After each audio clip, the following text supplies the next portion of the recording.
Hi, it's Lucy. I have some great news. If you entered my recent giveaway for one of these gorgeous dies, I checked postage costs and sending each prize will cost me up to $26 depending on the destination.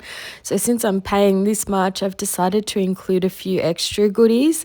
Winners can choose which bonus items they'd like, and so choose which die and extras you'd like in case you're a winner, and I'll announce the winners shortly. And choice 1 is a few packs of PET strips and a PET tape. Choice 2 is a couple of dies and some PET sticker sets. Some of these are sold out, so this is the only way to get them. And choice 3 is birds and butterflies, a mixture of dies, PET stickers and tapes, some washi tapes. I've made up a little mixture of the butterfly PET stickers. Choice 4 is a lovely set of washi tapes with scenery, items and females on them. Choice 5 is a floral set which includes dies, PET stickers and PET and washi tape rolls. And choice 6 is a female set with a few different sets of PET tapes and sticker sets. So please note that a few of the items may not be complete, as I may have used a small amount of the tapes or stickers, but not much of it.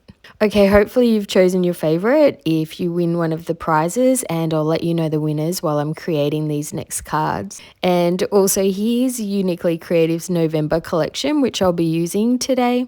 I know a lot of you are Uniquely Creative fans and will love to see the new kit, so I wanted to share it quickly. And some of you may not have heard of them before. They're an Australian company, but they ship internationally too. They have a new collection each month, which you can buy from the 5th of each month. And you can purchase any of the items separately, or you can purchase the whole collection or something in between. This is the card making pack, which consists of 32 single-sided pattern papers. They're 6 by 6 inches, and you receive 2 of each design. There's some gorgeous new dies, white doilies, and I use these today. There's also wooden embellishments and a pack of ephemera, which Uniquely Creative call creative cuts.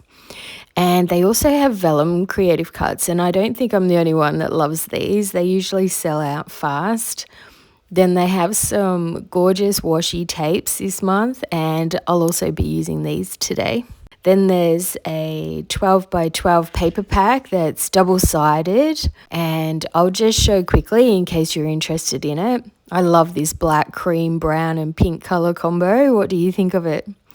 I'm excited to share the cards I've made, and I'm hoping you'd like to see more with this collection, and as I have so many more ideas, but I just didn't have time on this video. So funnily enough, I'm not going to be creating with the actual papers today, as I saw the brand detail strip at the bottom of the papers, and on the other side it has different patterns on them. So I'm going to cut them all off and use them with the washi tapes today. And because the washi tape is much thinner than the papers, I decided to use a sanding block to thin out the edges of each strip. Plus this gives it a fantastic look. See the difference between leaving it plain and sanding it?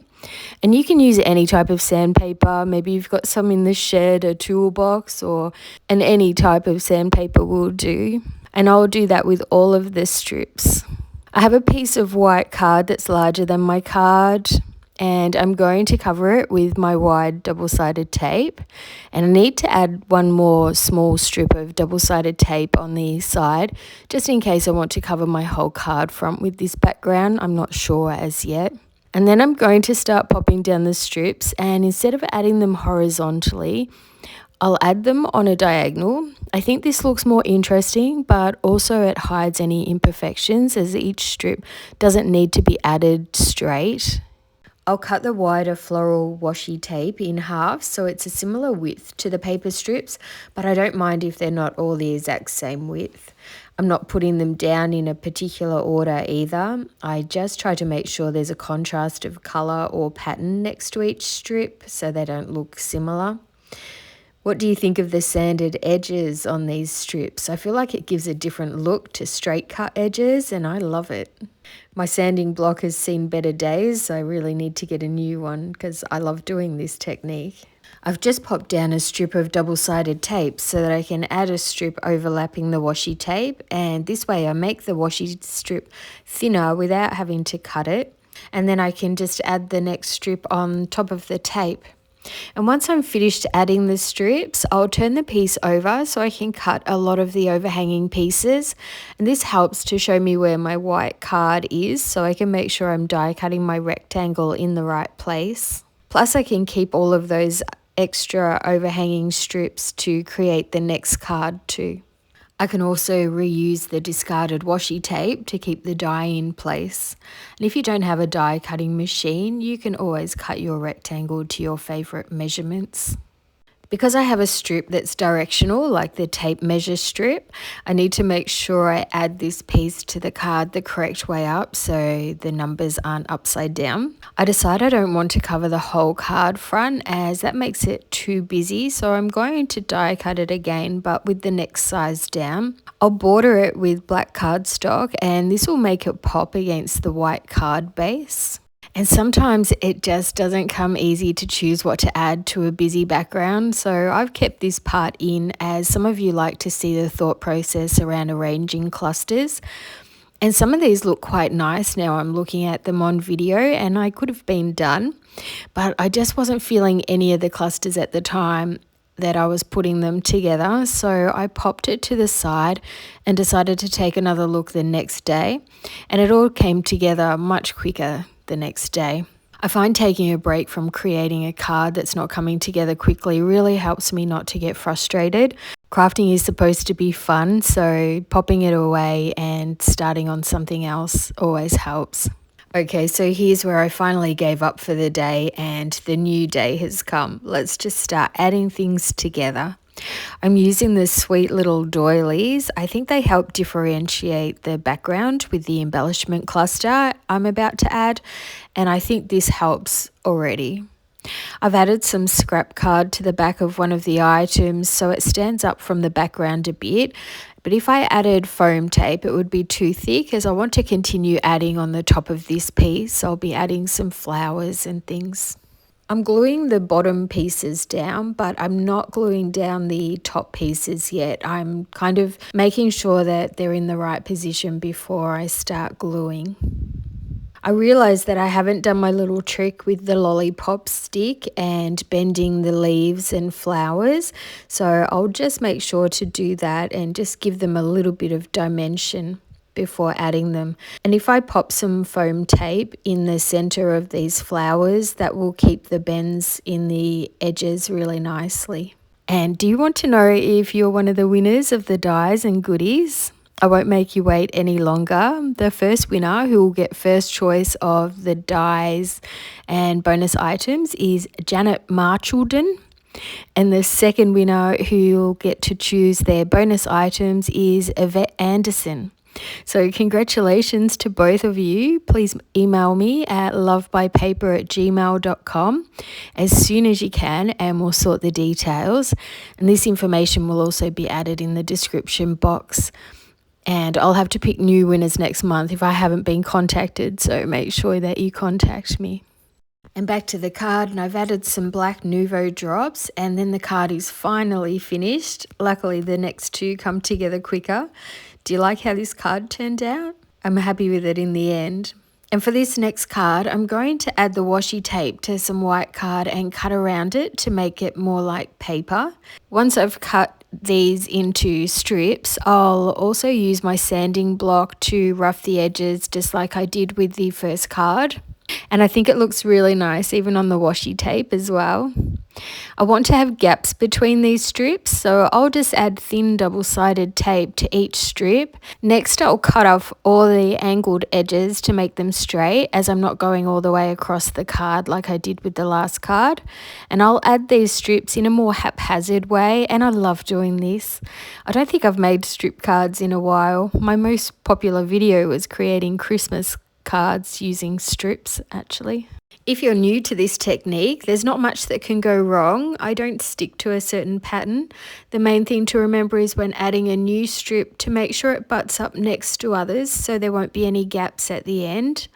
I do tend to find I start somewhere close to the middle of the card and work my way out, chopping and changing direction every now and then. Just like with the first card, I am mindful not to add similar patterns next to each other for a nice contrast. All the pink washi tape strips look like pattern paper now, don't they? I do love the white gaps in between the strips. It gives it a lovely fresh feel. What do you think? Do you have a preference? I actually use the strips that are left over. I create another card off camera. Instead of throwing them out, I decided to just make another quick card, and I really like how that turned out, so I will show you that at the end too. I'll pop the piece through my die cutting machine, and I'm going to cover my whole card front this time. If you're looking for a value die cutting machine, I use the 6-inch and 9-inch VEVOR machines mostly, and I'll have links to them in the description box. I have a discount code for them there too. I was asked to review them and I love them. I use them all the time. I do have an electric die cutting machine too, which I love, but the 6-inch die cutting machine is perfect for card makers and it's really easy to move around, so that's why I use it the most. I'm going to recycle a sock insert. You know when you buy socks and they have these, they're really thick and perfect for using under embellishments, so it saves me money on foam tape, and also it's not quite as thick as foam tape, which can sometimes make our embellishments too high on our cards, especially if they're a bottom layer of the embellishments. I'll bend the flora again using my lollipop stick, and if you haven't seen me do this before and you'd like to see it in more detail, I do have a fussy cutting video that shows this and gives so many tips and tricks as well. So I'll add foam squares to the center of the flowers and I'll add glue. I'm only adding the foam squares to the center of the flowers so I can tuck things underneath if I want to add more embellishments.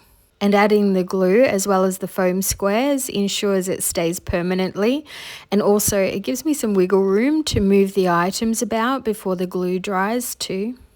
I'll add this sentiment with glue, but I need to make sure a lot of the sentiment is sitting on the flowers as some of it will not be attached to anything. I'm going to add a strip to the inside of my card for a little extra pizzazz, and then I'll also add one of the vellum flower bunches. I'll cut off any of the overhanging pieces and then I'll add some black Nouveau drops, and let's check out the 3 cards I made, and one of them you haven't seen yet. What did you think of this collection? Would you like to see more cards using these papers? And were you one of the lucky winners of the prizes? Make sure to email me as soon as possible so I can send out your prizes. I hope you've enjoyed watching this video. Please give it a thumbs up if you did. And I do have another video that hasn't been seen that much, but I think it's definitely worth watching. So please click on the thumbnail if you missed this video. It's coming up next. Here's the card I created using mostly the leftover strips. I made it more diagonal than the others, and I used a distressing tool instead of my sanding block, as I think my sanding block has almost had its day.